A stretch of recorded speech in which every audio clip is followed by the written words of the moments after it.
Hello guys. आज हम चैन so main के सीजन 1 का एपिसोड 1 एक्सप्लेन करने वाले हैं। एक ऐसी दुनिया की कहानी जहां डेविल्स होते हैं। ये डेविल्स इंसानों को मारकर उनसे खुद को पावरफुल बनाते हैं। चैन सो मैन की कहानी 1997 के जापान में सेट है।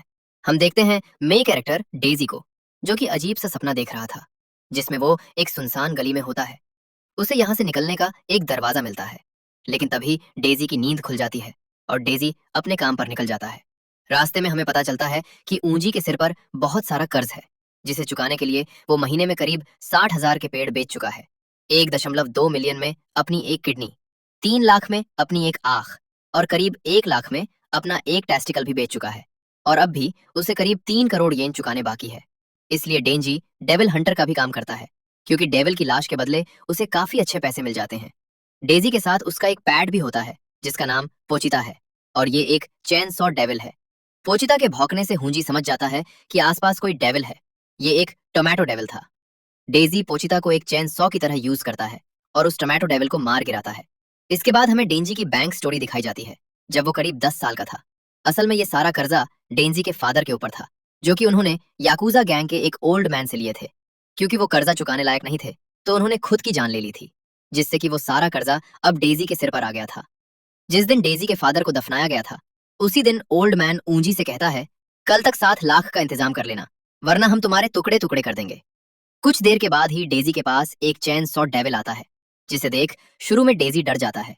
लेकिन फिर वो देखता है कि ये डेविल पहले ही घायल है, यानी कि वो दोनों मरने वाले हैं। लेकिन फिर डेंजी डिसाइड करता है कि उन्हें एक दूसरे की हेल्प करनी चाहिए। डेंजी ने सुना था कि इंसान का खून पीने से डेविल हील हो जाते हैं, तो ऊंजी अपना हाथ आगे करके एक कॉन्ट्रैक्ट ऑफर करता है। वो अपने खून से पोचिता की जान बचोगा बदले में। पोचिता को ऊंजी की मदद करनी होगी यकूजा से बचने में। अगले दिन ऊंजी पोचिता की मददगार एक चौटे से डेविल को मार देता है और याकूजा से कहता है कि वो उसे डेविल हंटर की तरह हायर कर ले, और वो ऐसे ही धीरे धीरे करके उनका सारा कर्जा चुका देगा। अब क्योंकि डेविल की ब्लैक मार्केट में अच्छी कीमत मिलती है, तो ओल्ड मैन इसके लिए मान जाता है। कहानी वापस प्रेजेंट में आती है। ओल्ड मैन यहाँ आकर कहता है कि ब्लैक मार्केट में इस टोमेटो डेविल की कीमत करीब 4 लाख है, लेकिन डेंजी की मैनेजमेंट की और बाकी कॉस्ट काट कर उसे सिर्फ 70,000 ही दिए जाते हैं। और इसमें से पानी का बिल और बाकी खर्चा निकालने के बाद डेंजी के पास सिर्फ 1800 ही बचते हैं, जिनसे उसे पूरे महीने गुजारा करना था। डेंजी पोचिता से कहता है कि आज भी उन्हें डिनर में एक ब्रेड खाकर ही काम चलाना पड़ेगा। इतने सालों में गरीबी में जीने के बाद डेंजी के लिए ये कोई बड़ी बात नहीं थी। तभी याकूजा का ही एक मेंबर डेंजी के पास आकर उसका मजाक उड़ाता है और उससे कहता है कि अगर तुम ये जलती हुई सिगरेट निगल लो, तो मैं तुम्हें 100 रुपए इनाम दूंगा। डेंजी खुशी खुशी उस सिगरेट को अपने में रख लेता है, और फिर वो याकूजा का मेंबर उसे 100 का सिक्का देकर चला जाता है। डेंजी और पोचिता दोनों जंगल में एक छोटे से शेड में रहते हैं, जहां हम उन दोनों को सिर्फ एक ब्रेड की स्लाइस खाते हुए देखते हैं। डेंजी की कोई सोशल लाइफ नहीं है। दोस्त के नाम पर उसके पास बस पोचिता है। डेंजी को हाल ही में पता चला कि बैड को सूखा नहीं, बल्कि जैम लगाकर खाया जाता है। लेकिन इन दोनों के लिए ये बस एक सपना है। जब तक डेंजी के सिर्फ पर यह कर्जा है, वो नॉर्मल जिंदगी नहीं जी सकता, जिसका मतलब है कि वो सिंगल ही मर जाएगा। क्योंकि डेंजी किसी भी लड़की को अपनी इस झोपड़ी में इनवाइट नहीं कर सकता, नहीं किसी महंगे रेस्टोरेंट में उसे डेट पर ले जा सकता है। मरने से पहले डेंजी का बस एक ही सपना था कि उसकी कोई गर्लफ्रेंड हो। पोचिता मजे से डेंजी की ये सारी बातें सुनता रहता है। भूखा होने की वजह से डेंजी को ठीक से नींद भी नहीं आती। नींद में वो ऐसे सपने देखना चाहता था जिसमें वो ब्रेड पर जैम लगाकर। तभी ओल्ड मैन डेंजी का दरवाजा पीटने लगता है और बोलता है कि उसे आज एक और डेविल मारना है। डेंजी को ओल्ड मैन शहर से दूर एक बड़े से वेयर हाउस के पास लेकर आता है। डेंजी ओल्ड मैन के पीछे पीछे चलने लगता है और अचानक ही पीछे एक आदमी डेंजी और पोचिता दोनों के अंदर तलवार घुसा देता है। असल में ये ओल्ड मैन की चाल थी। ओल्ड मैन चाहता था कि उनकी गैंग यानी याकूजा और पावरफुल बने, जिसके लिए उसने खुद भी एक डेविल से कॉन्ट्रैक्ट कर लिया। उन्हें डेविल की पावर्स चाहिए थी, और उस डेविल को डेविल हंटर्स।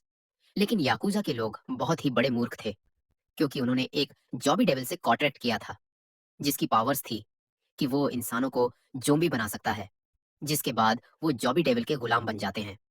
तो बेसिकली सभी याकूजा अब जॉबी डेविल के इशारों पर काम करेंगे।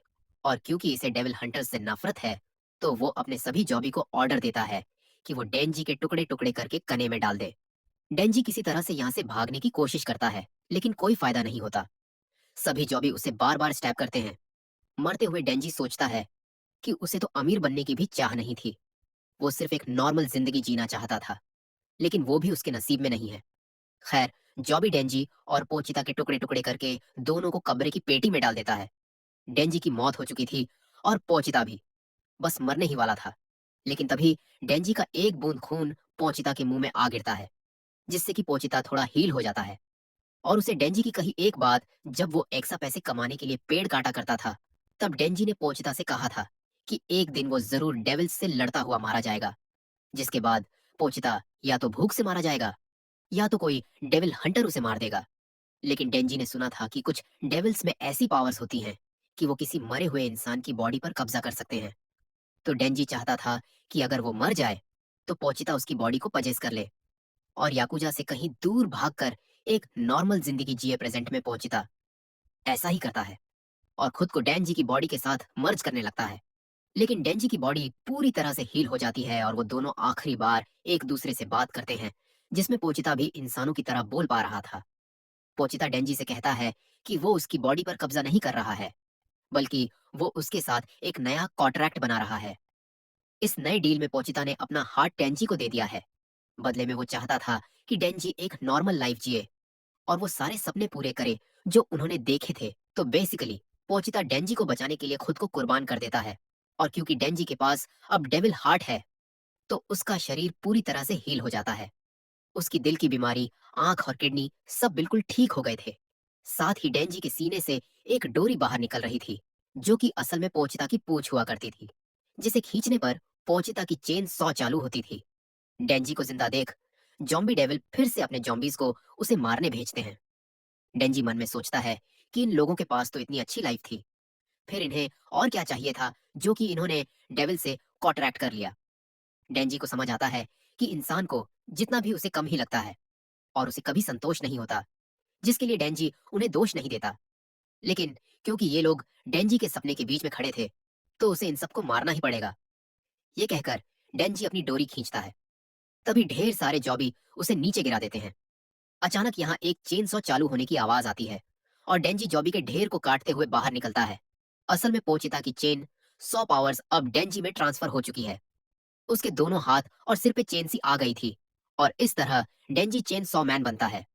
अब डेंजी जॉबी को काटते हुए जॉबी डेविल तक जाता है और उसे भी बीच में से काट कर मार देता है।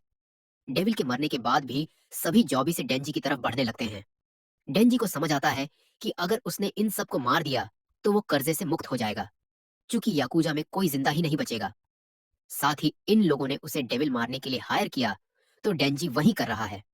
अब डेंजी एक एक करके सभी जॉबिसे को गाजर मूली की तरह काटना शुरू कर देता है। कुछ देर में सुबह हो जाती है और इस वेहाउस के पास एक और गाड़ी आकर रुकती है।